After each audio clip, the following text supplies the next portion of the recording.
And welcome into In Depth with Fox Carolina Sports. Hey there, I'm Aaron Cheslock, and as we do each week, we catch up with local teams, coaches, players on how they got on the path that they're on and how they've reached to the point in their careers. And we got a fun one for you this week. We're catching up with the Spartanburgers, the general manager, Claudia Paget, and the head coach, Wes Brown. Of course, a lot of us already know Coach Brown. We'll get to that in just a minute. Guys, I appreciate the time. Thanks for joining us.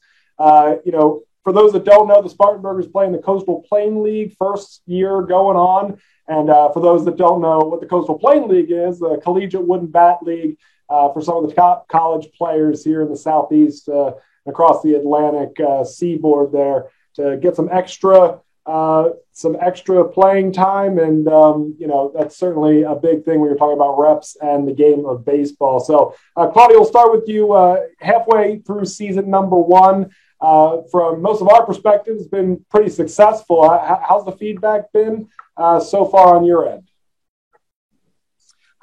It's been incredible. For us, being in Spartanburg, none of our front office staff is actually local to South Carolina, and the community has been so welcoming and helpful and just embraced us completely. And we see it with our attendance and support at the games and throughout the community. It's been great. Now, it's tough, I'd imagine. We'll touch on your backstory here in a minute, but to prepare for any year one of any season. But when you're on the back end of the pandemic, I imagine that makes it a little more complicated. I'm assuming there were a bunch of plan A's, B's, and C's. Now that you're halfway through, I'm assuming there's a lot of headaches and worries that are gone. Yeah, things are smoothing out. Once the season actually got here, things finally hit their nice calm stretch. It was really the build up before the season where there were definitely things that we had to wait till the last minute to make decisions on. But now that we're in the swing of it, I think everyone's hit their stride. And yeah, a lot of those headaches are behind us, thankfully. Yeah, Coach, from your perspective, you've seen it a couple different ways. You've been in the game a long time. But a couple years ago, your Spartan High team, you had to tell them that the season was canceled, and now just getting back to normal a little bit, it's got to be pretty relieving for you.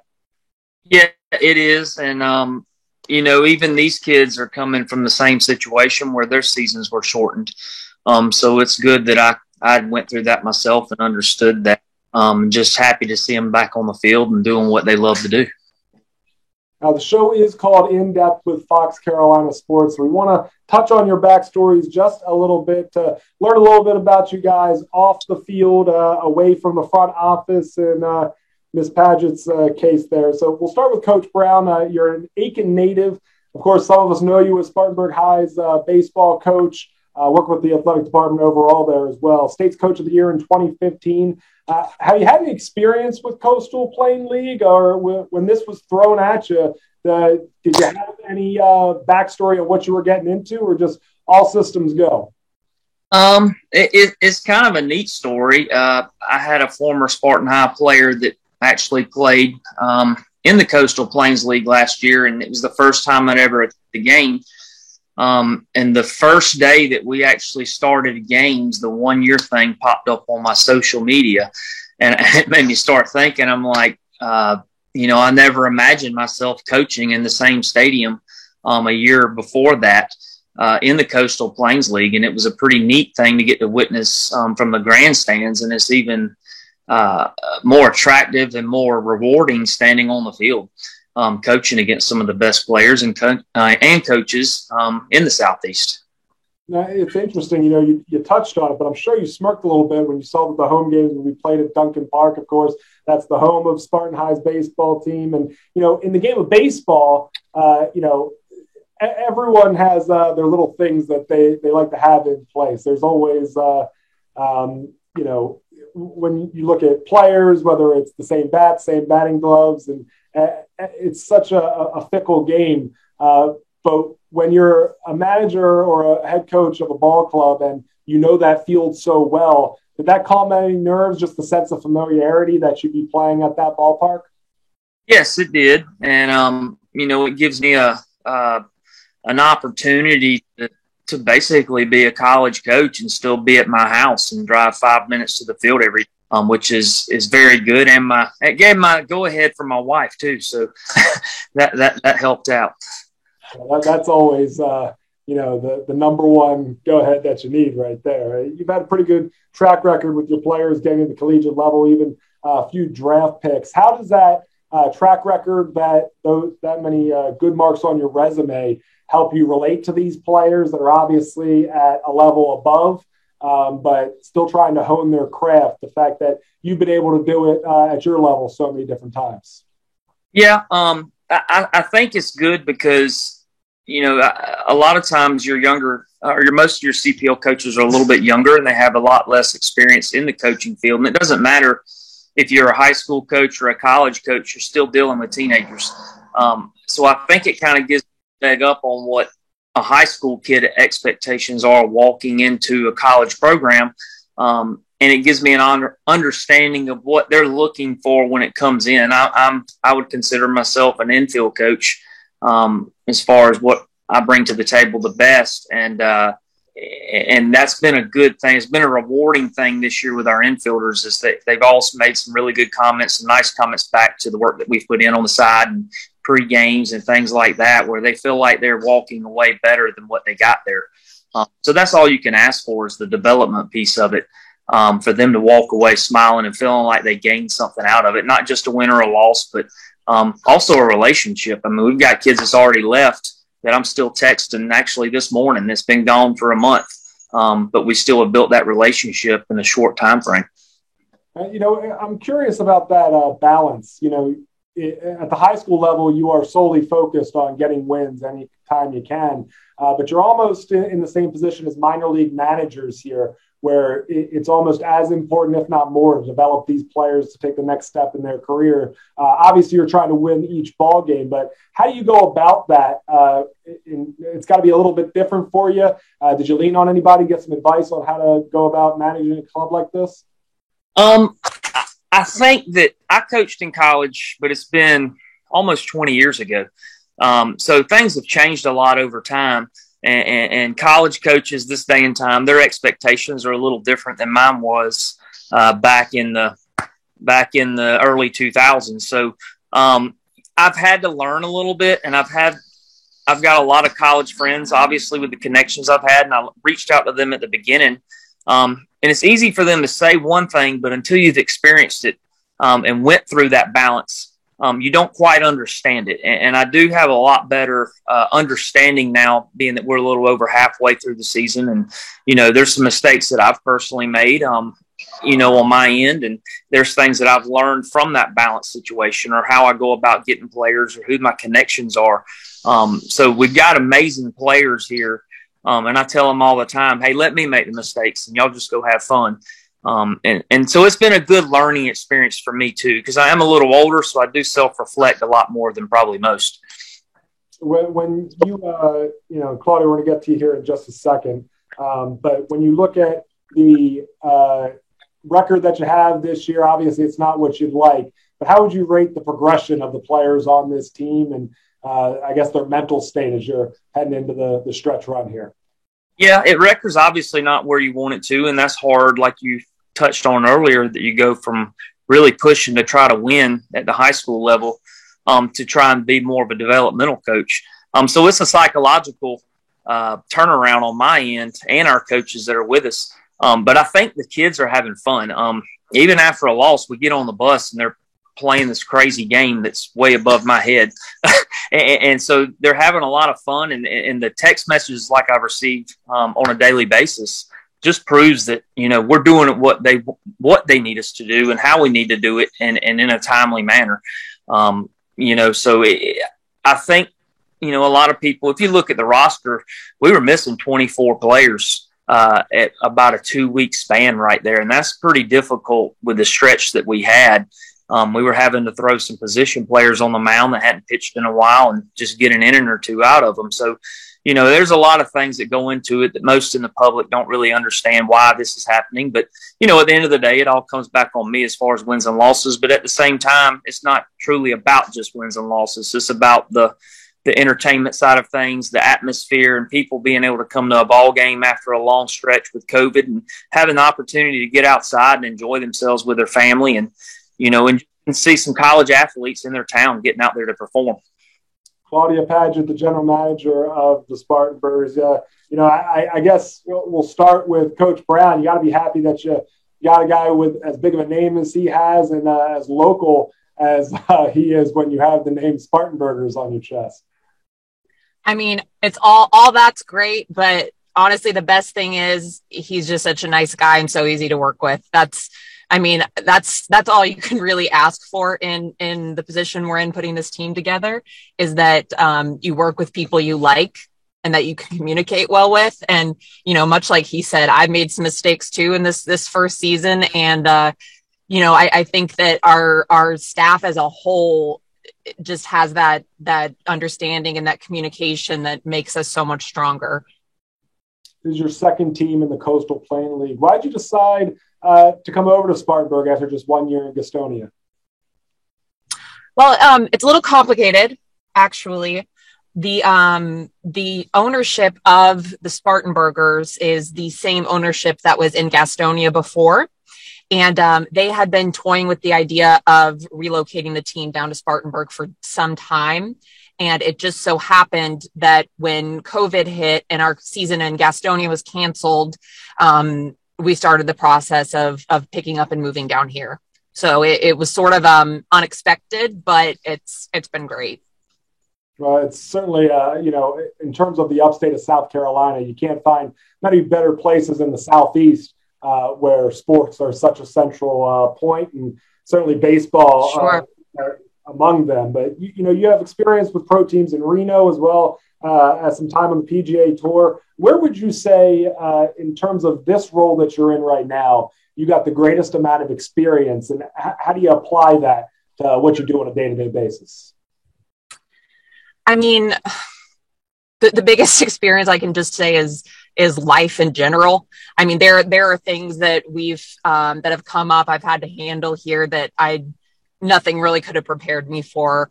But I think I have lived in so many places and worked in different positions that I've gotten really good at adapting and to, taking problems and changes as they come and being able to, not freak out or dwell on anything too long and just be able to come up with a solution. Well, obviously there's going to be hiccups at any level, but, you said there were some speed bumps on your ends as well. I'm curious, now that you are over halfway through the season, obviously the community has embraced the Spartanburgers, really the whole upstate has. Has there been any funny stories that you can look back on that maybe you were ripping your hair out at one point that now you can laugh at just a couple months later? Oh yeah, the one that comes to mind first of all, and I might get in trouble for telling the story, but we didn't have the team name decided until about 45 minutes before we announced it. So that was one of the most stressful periods of time of my life. Our ownership group is pretty extensive, and sometimes it takes them a while to come to agreements, but yeah, we were scrambling to get posters printed and our logos out, leading up literally until the clock struck, and but I'm so glad we went with the Spartanburgers. I think we've been able to have so much fun with the name. And what a lot of people don't understand is that the main reason we chose that is to keep the name and the city of Spartanburg as present as possible, because really any other name we would have went with, Spartanburg is such a mouthful, probably would have gotten dropped off and we would have been shortened to just that mascot name. So we wanted to keep Spartanburg front and center of the team because that is our basis, is to be the community's team, and Spartanburgers allows us to do that. And there is no actual city name, right? It is just the Spartanburgers, correct? Just the Spartanburgers, yep. Like Madonna, Cher, and Prince. Like all the best, the greats. Right, all the greats.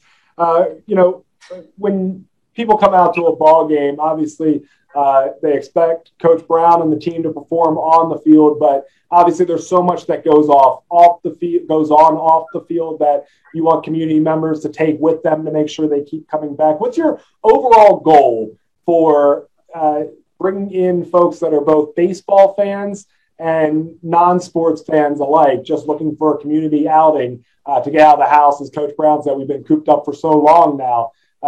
What are the main things you want them to take with them when they leave the ballpark each night? Well, we like to define ourselves as a family entertainment venue with a baseball game going on. So, you're always going to get those diehard baseball fans that love to come and keep stats and pay very close attention to the game. But the reality is there just aren't a lot of those people that have the attention span to just sit and watch a game for that long. There's a huge group of people who come to our games who come up to me or come up to our staff and say, I never thought I would have enjoyed a baseball game before. And that's our goal is we want to bring people out who might not have ever considered coming to a baseball game because of everything else we put into it. We've got games going on. We really put a lot into our in-game entertainment. And we just want our fans to walk away ready to come back. Coach, what's the best compliment you've gotten from your ball club so far this year, whether that's from a player, an assistant coach, or a fan in the stands? What's the thing that, made you smile the most so far in 2021? Well, we've had it's kind of I was going to say I could answer that for him. Go ahead. One thing, and I'll just to interrupt him because I know he's not going to brag on himself enough. Every single team we play, I get a comment from their general manager or president about how we just have the nicest, best coach in the league. And every time I tell him, well, keep your hands off him, he's ours. I'd have to say probably it seems like everywhere we go, down to Macon, down to Savannah, Forest City, Columbia, you'll always have a group of kids that come to a game. They may be like a new group of kids, and they'll show up with Blowfish stuff on, or they'll show up with Forest City Owl stuff on. And I think that our uniforms are so cool that by about the fourth inning, we'll end up having 4 or 5, 8 to 10 to 12-year-old kids standing over our dugout just dying for autographs. And there was one instance this year we were at Forest City, and I think it was a 2-0 ball game. And there was about 5 little kids that just started over chanting the entertainment director when he got on the microphone, and it got him so flustered that he ended up trying to be louder than them. And the louder he got, the louder they got, and we erupted and ended up winning like 15-2. And those kids were like, we ended up giving them a couple of bats and stuff because they were so into the game, and they were Forest City fans, and by the end of the game, they were Spartanburger fans. So that's fun for me to get to see that side of it that you don't really get to see in high school, and that's just a neat thing for me. How do you balance that? Because in the high school level, when it's specifically wins and losses, you're so dialed into the game, and each pitch matters, and situational baseball is so important in this game. But when you got craziness going on in the stands, do you find yourself being able to let loose a little bit as well and just go along for the ride at times? I tell you, I've actually enjoyed not being so dialed in. And obviously the talent level is a lot better in this league than it is in high school. So you can let loose a little bit because those guys have higher expectations probably, and they play at a higher level. So you don't have to be right there on top of them most of the time. I've turned around and signed autographs in the middle of a game, or I've carried on a conversation with a gentleman down in Macon that ended up knowing my mom that was 3.5 hours away. I mean, it's been very rewarding for me going from where you're so locked in and so serious in high school. I've kind of found the fun again. And I know that sounds crazy, but, you get where it's a job so much in high school day to day and year to year, and you get to be a grind. And this is the grind, too, from a sense of travel, but it's also given me some excitement about the game again. And I've seen some things that I used to love about it that I've kind of lost getting to see because I would be so focused on a certain or a general area during a high school game. Claudia, what are some of the things that, you got little under a month left in the season, if I'm doing my math right? What are some of the things that fans can expect for the rest of the year? Well, this coming weekend is our Sluggers celebration weekend. So the whole weekend is themed as a throwback to early baseball. Our players will be wearing replica Sluggers jerseys. We're really excited about that. We've got some exciting surprises in store. And I mean, our goal is that every single game, there's something new, something different, something improved for our fans. And what, as we get set to wrap up here, for year 2, as you start to look ahead from there, are there any ideas being tossed around that maybe you can give us a sneak peek on? Just things that long term we can see from the Spartanburgers. Well, the number one thing and the thing that we talk about most often is the renovation of the stadium. We've got huge plans of how we're going to restore and preserve Duncan Park. We're not going to touch any of the historic significance of it, but we're definitely going to make this a premier ballpark for the future. And we're very excited about that. I'm curious, just from my perspective, what I got to do to get a burger named after me at the Spartanburger Stadium, because I put my eating resume against anybody out there, and I've come up with some pretty good creations there. So you tell me who I need to talk to in order to get maybe we need to have a burger eating contest or something, and the winner can be have the official burger named after them. That might not be a bad idea. I would be the heavy favorite walking in there, pun intended on the heavy favorite. Guys, I'll be sure and get you an invite. I love it. I appreciate the time. And for those that haven't been out to Duncan Park to catch a Spartanburgers game, I certainly encourage you to do that. Again, just a few weeks left to do so. It's great baseball on the field. And as Claudia just mentioned, just a ton of fun for everyone involved, regardless of your sports fandom. And we got games coming up this weekend, so make sure you get out there and check them out. I want to thank you guys for joining us for this week's edition of In Depth with Fox Carolina Sports. And thank you for tuning in as well. Got another great episode coming for you next week. Have a great one, everybody.